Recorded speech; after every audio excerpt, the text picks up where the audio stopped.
identificado. 15 miligramos. Oye, sería extraordinario, pero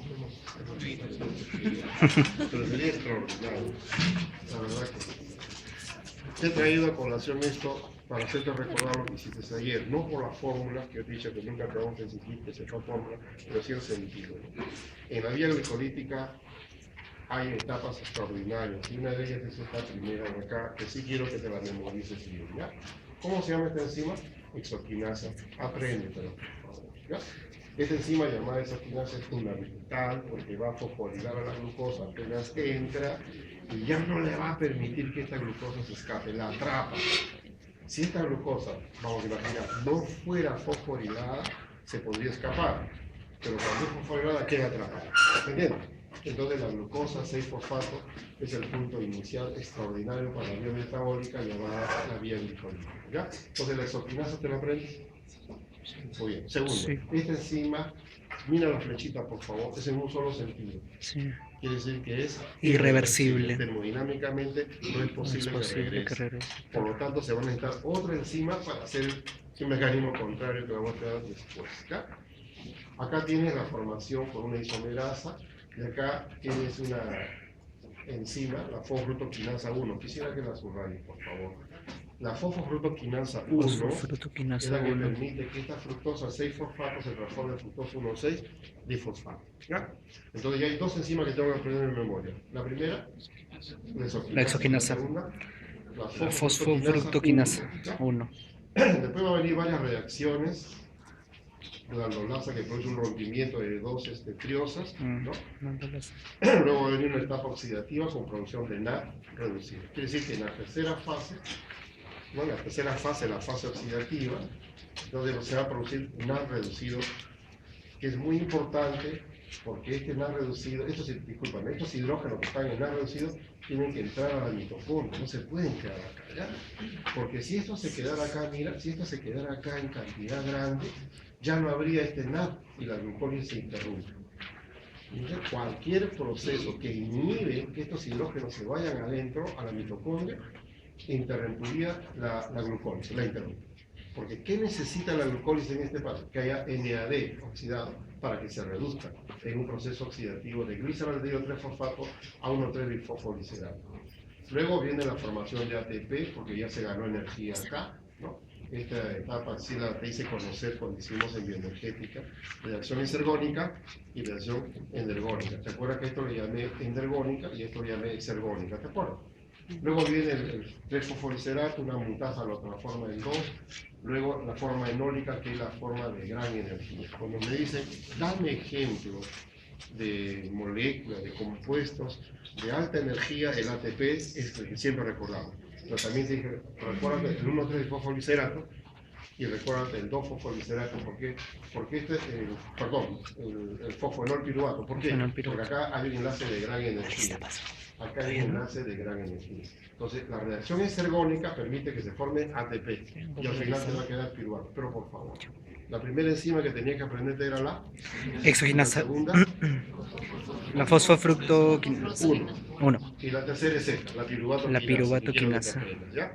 3 nada más que tiene que memorizarse bien. Además, en esta vía glicolítica se produce NAD reducido, ¿no? Para la cadena respiratoria, ¿no? Y por supuesto el piruvato como punto final. ¿Con cuántos carbonos empezamos? Con 6. Gracias. ¿Con cuántos carbonos terminamos? Con 2 moléculas de ácido pirúvico o piruvato, ¿no? Acá está la fórmula que la chequeé si desea hacerlo. Nadie te va a preguntar la fórmula en ningún momento, pero sí el sentido que tenemos. ¿Por qué es importante recordar la primera enzima? Porque si la glucosa no se fosforila, esta glucosa se va a escapar. Tiene que quedarse adentro atrapada, ¿ya? Tiene que quedarse atrapada a ese, ¿ya? Entonces, yo quisiera que subrayemos la enzima que te he hecho aprender. Ahí está. Segundo párrafo, te hago recordar que si estamos en etapa de ayuno, se tiene que formar ATP, entonces se estimula procesos importantes, ¿no? Si estamos en etapa postprandial, también procesos importantes. Entonces yo digo así, oye, si hay una cantidad, digamos, de AMP, entonces quiere decir que sería un llamado de atención a la célula para que forme ATP. Si existe una molécula que se llama fructosa 2,6-bisfosfato, sería un estímulo para que la glucólisis se incremente. Entonces la pregunta sería la siguiente: ¿de dónde sale esa fructosa 2,6-bisfosfato? Vamos a buscar dónde se forma la fructosa 1,6-bisfosfato, ¿ya? Acá está, vamos a ver. Acá está, a ver, acá está. ¿Cómo se llama esta enzima? Fosfofructoquinasa Por 1. lo tanto, una vía alterna, por acá lo saco y se va a formar la fructosa 2,6-bisfosfato. Entonces, ¿cómo se llamará la enzima? Igual, con el número 2 ahora. Ah, ya. Fosfofructoquinasa, Por eso es pero la 2. importante la 2. Entonces, cuando esa fosfofructoquinasa 2 hay una cantidad adecuada, que dice acá, cuando hay una cantidad adecuada de esto de acá, entonces la glucólisis se va a incrementar. Por lo tanto, si no hubiera una cantidad adecuada de este compuesto, la glucólisis se va a paralizar, se va a detener, se va a interrumpir. ¿Estamos de acuerdo? ¿Se está entendiendo eso? ¿Ya? ¿Por qué? Porque se ha demostrado que si bien el AMP es importante, uno de los compuestos que regula tremendamente la vía glicolítica es la fructosa 2,6-bisfosfato. Por lo tanto, tengo la amabilidad de subrayarlo con 2 rayitas acá, 1 y 2. Mejor 3, por favor. Porque nunca te puedes olvidar de eso. No te puedes olvidar. Si tú sabes vía glicolítica, no te puedes olvidar de eso. ¿Ya? Entonces, si la cantidad de ATP es grande, si la fuente de carbono es grande, como citrato que se forma en el ciclo de Krebs, si hay una buena cantidad de alanina, entonces la glucólisis disminuye. Una hormona, el glucagón, como la epinefrina también, detiene la glucólisis e incrementa la gluconeogénesis. Entonces la pregunta sería, ¿el glucagón por qué lo pongo acá? Porque es la hormona del ayuno. Por eso le he puesto. En cambio la insulina, postpandrial.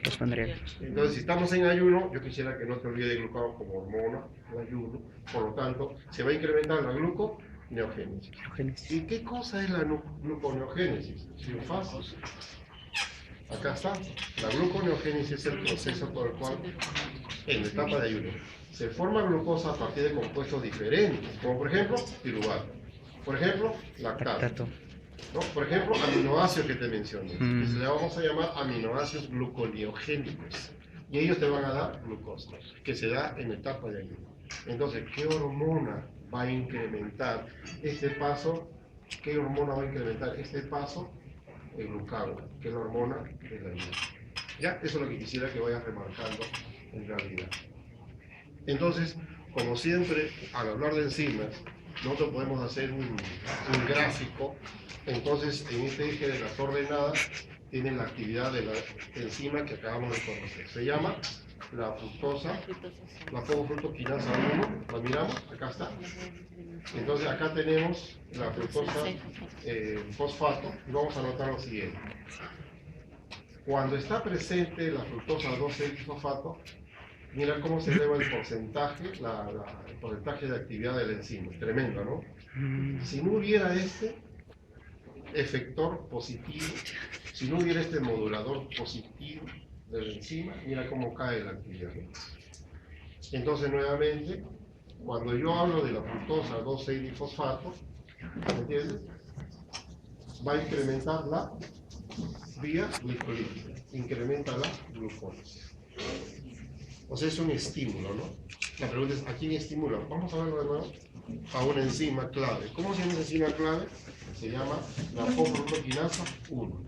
Y el gráfico lo está demostrando. ¿Se entendió el gráfico? En este caso, ¿qué me está diciendo esta parte del gráfico? ¿Qué me está diciendo?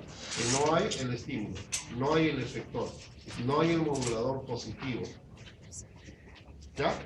En este caso me está diciendo, está presente el modulador positivo, está presente el efector. ¿Está? ¿Por qué? Porque la fosfofructoquinasa 1 es una enzima reguladora, o también llamada alostérica. Se llama enzima alostérica cuando hay efectores que influyen en su actividad. En este caso, ¿de qué efector estamos hablando? Estamos hablando de la fructosa 2,6-bisfosfato. ¿Quieres conocer a la fructosa? No tienes miedo. La 2,6-bisfosfato, te la presento. Mucho gusto. Yo soy fructosa 2,6-bisfosfato, te está diciendo. Yo soy el modulador positivo ¿de quién? De la fosfofructoquinasa 1. Por lo tanto, si yo estoy presente en buena cantidad, ¿se estimula la glucólisis o disminuye la glucólisis? Se estimula la glucólisis. ¿Y por qué me llamo fructosa 2,6-difosfato? Porque el día de anteayer te enseñé que la fructosa tiene esta representación, ¿no? ¿No es cierto? Esta representación tan curiosa. Carbono 1, carbono 2, carbono 3, carbono 4, carbono 5 y carbono 6. ¿Me entiendes? Por lo tanto, en Claro. este carbono 2 se une el fosfato y en carbono 6 se une el fosfato. Fosfato. Sería la fructosa 2, 2, 6 6 difosfato. A diferencia de la Claro. fructosa 1, 6 difosfato. Esta es la fructosa 2, 6 difosfato. Esa es la idea. Entonces, nuevamente la pregunta. ¿Quién es la enzima que permite que la fructosa 6-fosfato se transforme en 2,6-difosfato? Una fructoquinasa tiene que ser.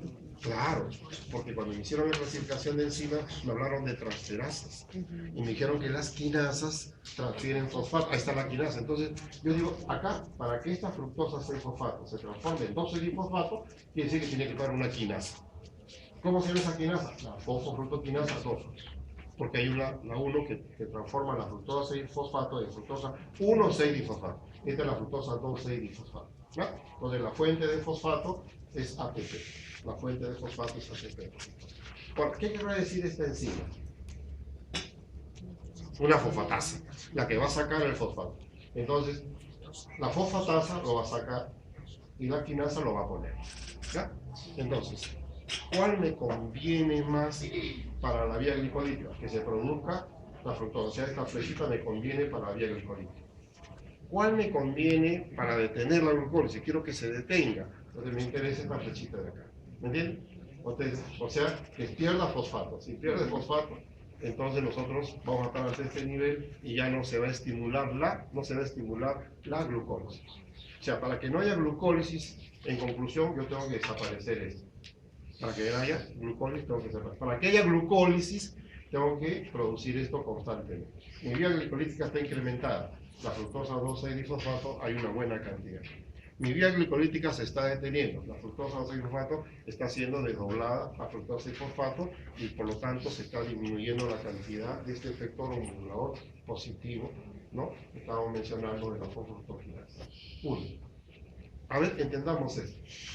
Si está incrementado, ya lo sabes bien, si está incrementado la fructosa de fosfato, se estimula la vía glicolítica, por lo tanto se inhibe la gluconeogénesis.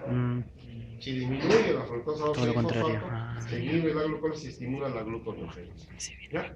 Entonces, esto de acá es importante, ¿por qué? Porque yo quisiera que la glucólisis no se dé. Yo quisiera más bien que la gluconeogénesis se incremente. Entonces, yo tengo una pregunta. Esto que estoy mencionando acá es en la etapa postprandial o etapa de ayuno. Esto de acá es para la etapa postprandial, después de tomar los alimentos, como ustedes que han venido almorzando, o Ayuno. en Ayuno. ayuno. Ayuno. Ujú. ¿Cuál es la hormona del ayuno? Glucagón. Entonces, el glucagón lo que hace es estimular que aumente el AMP cíclico. Esa era la razón. O sea, el glucagón, ¿no? Al ser recepcionado en membrana, se va a estimular una proteína G. La proteína G hace posible que el ATP sea transformado en AMP cíclico por la adenilciclasa. Entonces, en última instancia, ¿a quién estimula el glucagón? A la adenilciclasa. Y la adenilciclasa estimula la producción de ¿qué? De AMP cíclico. Y a su vez, este de acá va a estimular la proteína quinasa que es dependiente de eso. Entonces, si esta molécula es fosforilada, mira, esta molécula es una molécula que tiene dos actividades. Esta molécula, cuando es fosforilada, entonces se inactiva la fosfofructoquinasa 2. A ver, te pregunto, si la fosfofructoquinasa 2 ya no trabaja, ¿qué es lo que no se produce? La fructosa 2,6-difosfato comienza a caer la concentración. ¿Me entendiste, no? Por eso que yo te digo acá, cuando es fosforilada, esta enzima que tiene dos actividades, cuando es fosforilada, entonces la actividad quinasa ya no trabaja.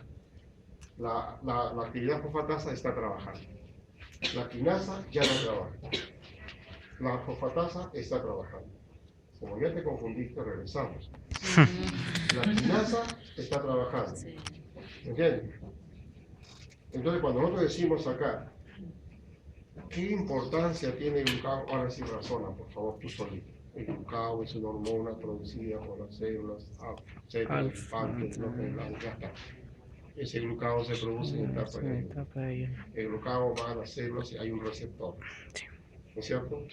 Mediante ese receptor se estimula la producción de AMP Cíclico. y eso desencadena todo esto de acá, de que la enzima que estaba trabajando de una manera ahora lo haga de otra. ¿Por qué? Porque al fosforilarse se inactiva la actividad quinasa. Y al inactivarse la actividad quinasa ya no funciona, ya no se produce la fructosa 2,6-fosfato. Ya no se produce en absoluto. Y al no producirse esto, entonces esto está cayendo, se inhibe la glucólisis. ¿Y qué se va a estimular? La gluconeogénesis. ¿Y qué es la gluconeogénesis? La gluconeogénesis es un proceso que se da en la etapa de ayuno, en la cual compuestos muy diferentes a carbohidratos, porque el piruvato es un cetoácido, lactato es un ácido orgánico, ¿no? El glicerol que está por acá es un alcohol, la alanina es un aminoácido. A partir de esos carbonos tan diferentes se puede formar glucosa en la etapa de ayuno. Para eso hay un proceso que se llama la gluconeogénesis, que tiene enzimas especiales que te vas a aprender de memoria, de todas maneras. Para gluconeogénesis hay 4 enzimas que vamos a aprender hoy día. Pero para glucólisis, por favor, sí dime, ¿cuáles son las 3? 1. Exoquinasa. Fosfrutoquinasa 1. Exoquinasa 3. Piruvato. Las 3 son reguladoras, exacto, las 3 son reguladoras. Sí. También se le llama alostérica, son enzimas reguladoras, son Alostéricas. enzimas alostéricas. ¿Por qué se le llama a ellas reguladoras alostéricas? Porque esas 3, su actividad está influenciada por una serie de efectores. Se llama un efector positivo cuando estimula su actividad, se llama un efector negativo cuando detiene. Entonces, si yo te digo, hay una buena cantidad de ATP, mira, razona, hay una buena cantidad de ATP en el citosol. La piruvatoquinasa trabajará más o trabajará menos. Menos. Por lo tanto, es un modulador negativo. ¿Me entiendes? Esa es la idea, ¿ya? Esa es la idea. Hasta ahí estamos claros, ¿sí? Entonces, cuando termina la vía glicolítica, nos preguntamos en el piruvato, estábamos en el piruvato, entonces, ¿qué caminos va a seguir, digamos, ese piruvato, qué caminos va a seguir? ¿No? Entonces, lo común y corriente que nosotros sabíamos es que el piruvato, por una decarboxilación oxidativa, que es una etapa extraordinaria que se da dentro de la mitocondria, ¿no? El piruvato va a originar acetilcoenzima. Entonces, si yo trazo una línea acá y digo, piruvato, ¿dónde lo pongo? En el citosol. Trazo una línea y digo, esta es mitocondria, quiere decir que la piruvato deshidrogenasa es la enzima clave de este proceso. ¿Ya? La piruvato deshidrogenasa va a permitir decarboxilar oxidativamente este piruvato. ¿Y qué se va a producir? Acetilcoenzima. Entonces yo me pregunto, oye, ¿ese piruvato de dónde viene? De la glucosa. ¿Cuántos carbonos tiene la glucosa? 6 carbonos. Piruvato, 3 carbonos. 3. Acetil, 2 carbonos. 2. Se está perdiendo carbono. Carbono. Por lo tanto, cuando el Decarboxilación. acetilcoenzima entra al ciclo de Krebs, ¿cuántos carbonos tiene que perder? 2. Y esos carbonos se van. Entonces, cuando respiramos, estamos botando todos los carbonos que vino con el alimento. Claro. Ese rico almuerzo de hoy día, la cantidad de carbono que nosotros hemos ingerido con los carbohidratos, con los lípidos, con la proteína, comenzamos a eliminarlo bajo forma de CO2 y agua también. ¿Cómo se produce agua? En la cadena respiratoria. ¿Cómo se produce agua? En la cadena respiratoria. ¿Quién recibe los electrones y protones de la oxidación de los alimentos? El oxígeno. Por lo tanto, todo lo que hemos consumido como alimento, al ser oxidado totalmente, al final, ¿qué te va a producir? CO2 y agua. Es un mecanismo de oxidación completa de la glucosa, ¿no? Ya al CO2 que sale de acá ya no le podemos sacar más energía. Por eso que el CO2 pues, no se enciende, el CO2 no se prende. Pero en cambio, si nos quedamos en piruvato, sería la pregunta, ¿el piruvato tiene energía? ¡Claro! Hay que sacarlo. O sea, puede seguir oxidado. Pero nosotros nunca transformamos el piruvato en alcohol, felizmente, y no estaríamos nosotros toda la vida medio mareados. ¿Por qué? Porque si el piruvato buscáramos alcohol, de repente puede haber alguna mutación, sería graciosísima, ¿no? Que se produzca una mutación por la cual nosotros producimos en el hígado enzima alcohol deshidrogenasa con producción de etanol por fermentación, sería extraordinario, ¿no? Porque pues, te mandaba a tu tranca todo el día comiendo pan, ¿no? Así no como nada, comiendo pan. Qué bien, empanada, qué bien. No es así. Entonces la pregunta es, ¿quién tiene las enzimas claves para producir el alcohol etílico? Las levaduras microorgánicas. Ellos tienen la enzima clave que no la tenemos nosotros. ¿Me entiendes? Entonces se llama un proceso de fermentación. Entonces las levaduras en hongos se da ese proceso, porque ellos tienen el sistema enzimático, que a partir del piruvato se puede formar el etanol. Claro, el mecanismo de acá es idéntico, hasta acá las mismas enzimas, pero acá ya cambia, por supuesto, la fermentación. Entonces tiene fermentación con producción de etanol. Claro, hay también la producción de ácido láctico, por supuesto, se le llama fermentación también, ¿no? En la producción del yogur, por ejemplo. Pero nosotros producimos lactato, por ejemplo, en los glóbulos rojos. ¿Te acuerdas por qué en los glóbulos rojos producimos siempre lactato? Yo te lo dije en una oportunidad. Cuando hablamos de la hemoglobina, el glóbulo rojo, ¿te acuerdas? Porque no tiene mitocondria. No tiene mitocondria. Entonces la única vía glicolítica que le quedaba era esta de acá con producción de lactato. No hay mitocondria, ¿no? Entonces es la razón que en glóbulo rojo siempre la vía glicolítica termina en lactato, siempre es anaeróbico. En glóbulo rojo estoy hablando, ¿no? Además células pues, son aeróbicas, por supuesto, ¿no? Entonces regresamos un ratito acá para decir, pues, bueno, en realidad, si yo digo que el piruvato se transforma en alanina, entonces pienso en algo importante que te enseñaron encima. Hay una enzima que se llama transaminasas. La transaminasa permite la transferencia Transferasas. de un grupo amino, de la alanina, por ejemplo, a un cetoácido. ¿Y dónde está el cetoácido? Piruvato. Piruvato. El piruvato es un cetoácido, eso no es químico, ¿no? Sí. Entonces quiere decir que de piruvato puedo saltar a la alanina, imagínate. De piruvato puedo saltar a la alanina por un proceso que se llama Transaminación. ¿Qué le pongo acá? ¿Qué le pongo acá? Que hay unas enzimas que se llaman transaminasas, que necesitan como coenzima el fosfato de fluidoxal, que permite la transferencia de un grupo amino a un cetoácido para que se forme otro aminoácido. Ese es el capítulo de enzimas en la clasificación que ustedes hicieron que se llama, ¿no?, las transferasas, las aminotransferasas, las transaminasas, ¿no? Muy bien. El piruvato, ¿cuántos carbonos tiene? 3. Pero el oxalacetato tiene 4. Entonces tiene que haber un proceso de Carboxilación. Entonces el bicarbonato, si tú quieres CO2, va a ser incorporado al piruvato para que se forme oxalacetato. El oxalacetato es un compuesto extraordinario a nivel del ciclo de Krebs. Y el oxalacetato es un compuesto extraordinario para los procesos de transaminación y formación de aminoácidos. Un aminoácido entra al ciclo de Krebs por oxalacetato. Bueno, el oxalacetato puede salir aminoácido, ¿no?, por dos vías, ¿no? Una va hacia y otra sale del ciclo de Krebs. Acetilcoenzima, ya lo hemos estudiado ahorita, de carboxilación oxidativa, piruvato de deshidrogenasa, la enzima clave.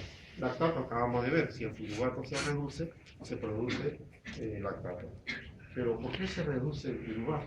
Porque estamos en una vía anaeróbica. A regresar entonces, a regresar entonces. Acá, para acá, no.